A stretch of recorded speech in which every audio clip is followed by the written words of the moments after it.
across whatever it is you listen to podcasts on. This is the Silent Film Music Podcast with Ben Modell.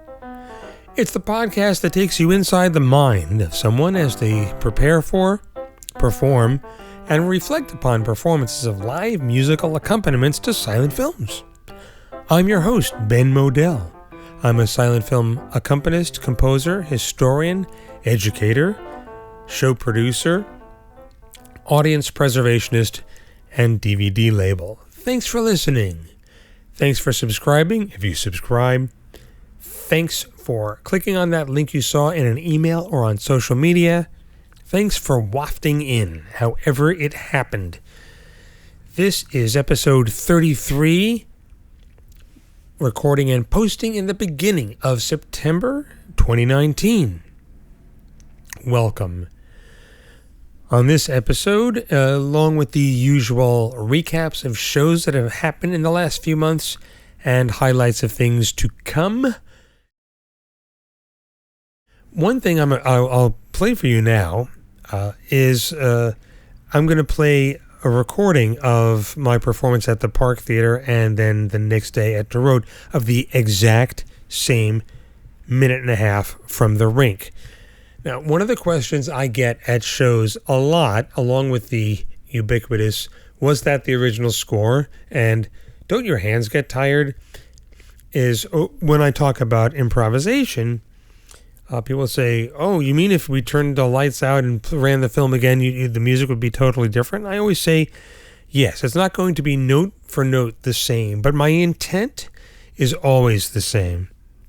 The way I treat a scene, the mood and the support I have for the scene is almost always exactly the same, because the film doesn't change. So what I'm going to play for you now is a sequence from The Rink that starts it's from Reel 1. It's the moment where Charlie the waiter is waiting on James T. Kelly and Henry Bergman, or shall we say Henriette Bergman. He's in drag in the scene, and it's the moment. It starts with Charlie is sharpening his knife and he slices a hair with it. There's the business with where him flipping the chicken. Twice there's business with an egg that comes out of the chicken. He fights with the other waiter played by John Rand. John Rand is ejected from the restaurant by the maitre d', and then we cut to the skating rink. So here's what that sounded like on June 5th.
Okay, live in performance at Glens Falls, New York, at the Park Theater. Now, here's the exact same sequence. I lined the two tracks up with the video. It's the exact same sequence. Again, you're going to hear Charlie is sharpening his knife. He slices one of his own hairs with it. does the business where he flips the chicken once and twice at Henrietta Bergman. There's the business where he's tapping the chicken, an egg falls out, lands on Kelly's face. The fight with waiter John Rand happens again. Rand is ejected from the restaurant by the maitre d', and then we cut to the skating rink.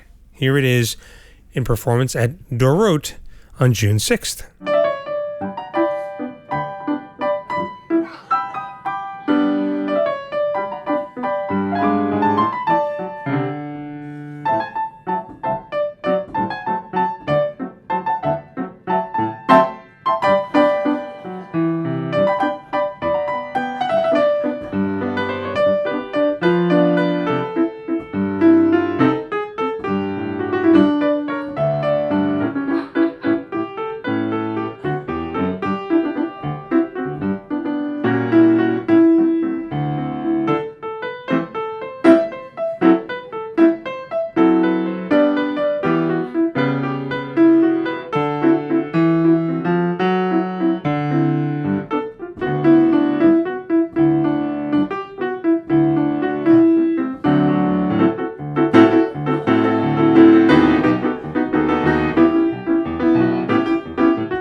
Not exactly note for note the same, are they?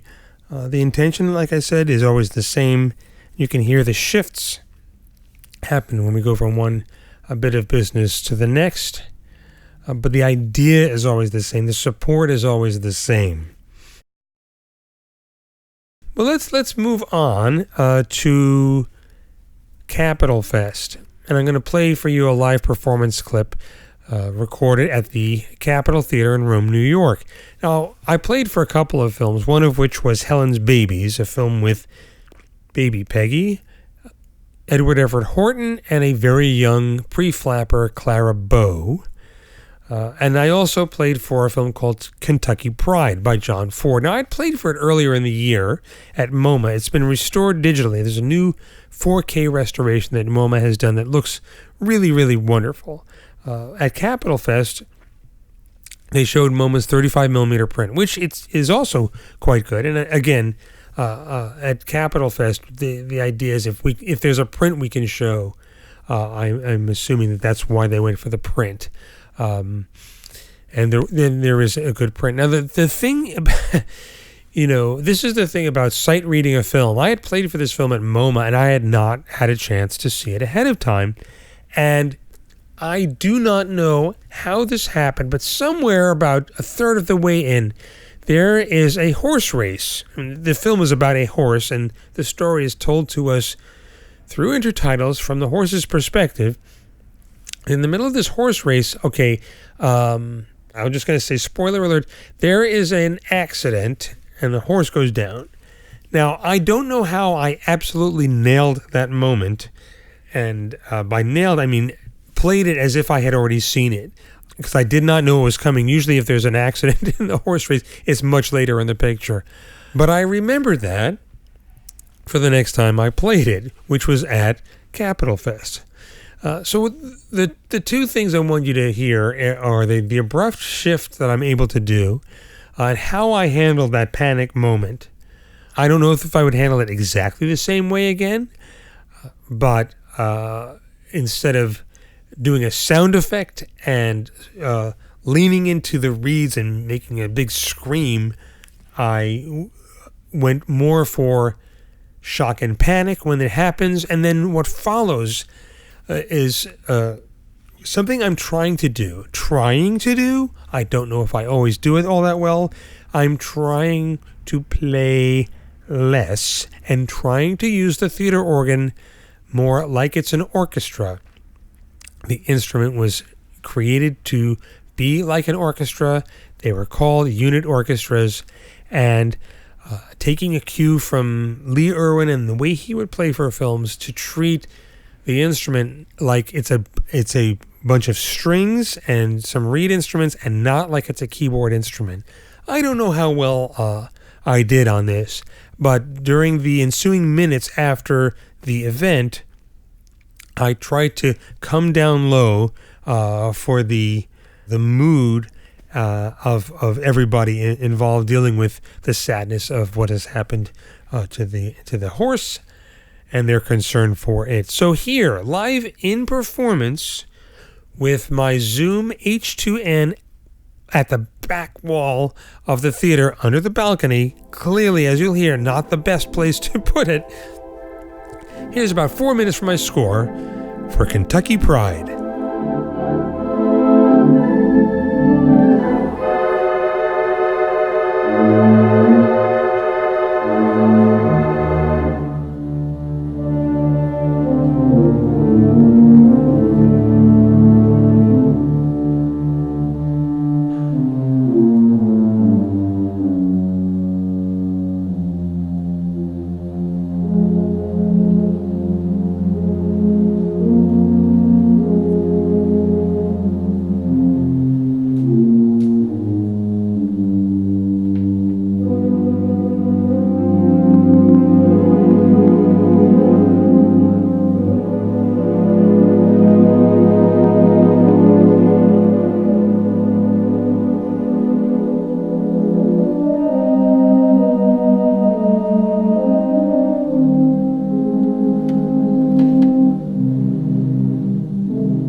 Live in performance at the Capitol Theater in Rome, New York. Yours truly accompanying Kentucky Pride on the Capitol Theater's original installation, Moeller Theater Pipe Organ. You can see what I was trying to do, and at the very end you hear a melody come through, and it's something I try to do.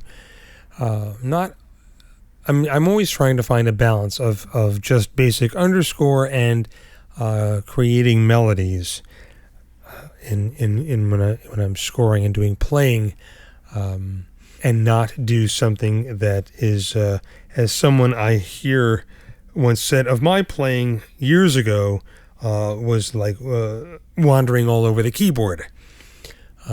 I try to create melodies where I can.